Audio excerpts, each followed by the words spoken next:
മോഷണക്കുറ്റം ആരോപിച്ചതിൽ മനംനൊന്ത് നാലുത്തടുക്ക സ്വദേശിനി നബീസത്ത് ജസീല ജീവനൊടുക്കിയ സംഭവത്തിൽ ചികിത്സിച്ച ഡോക്ടർ സുഹൃത്തുക്കൾ ഉൾപ്പെടെ 30ഓളം പേരെ പോലീസ് സംഘം ചോദ്യം ചെയ്തു.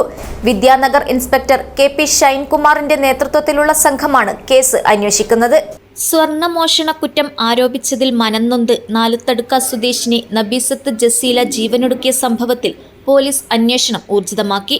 യുവതിയെ ചികിത്സിച്ച ഡോക്ടർ സുഹൃത്തുക്കൾ ബന്ധുക്കൾ ഉൾപ്പെടെ 30ഓളം പേരെ പോലീസ് സംഘം ചോദ്യം ചെയ്തു. Vidyanagar inspector K P. ഷൈൻകുമാറിന്റെ നേതൃത്വത്തിലുള്ള സംഘമാണ് കേസ് അന്വേഷിക്കുന്നത്. ജസീലയുടെ മരണവുമായി ബന്ധപ്പെട്ട് ഭർത്താവിന്റെ വീട്ടുകാർക്കും അയൽവാസിക്കുമെതിരെയാണ് കുടുംബം വിദ്യാനഗർ പോലീസിൽ പരാതി നൽകിയത്. ഇതിനിടയിൽ വിദേശത്തായിരുന്ന യുവതിയുടെ ഭർത്താവ് അമീർ നാട്ടിലെത്തി.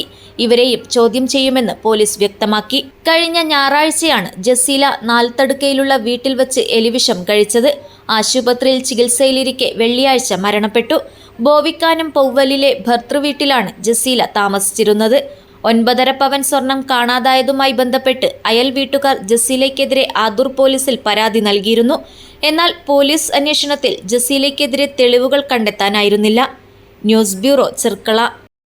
അൽഡ്രുബ fried chicken masala mix, marinate, coat and fry. ഇത്രയേ ഉള്ളൂ. റെസ്റ്റോറന്റിൽ കിട്ടുന്ന അതേ ക്രിസ്പി ഫ്രൈഡ് ചിക്കൻ ഇനി നിങ്ങൾക്കും ഈസിയായി തയ്യാറാക്കാം. Try it now.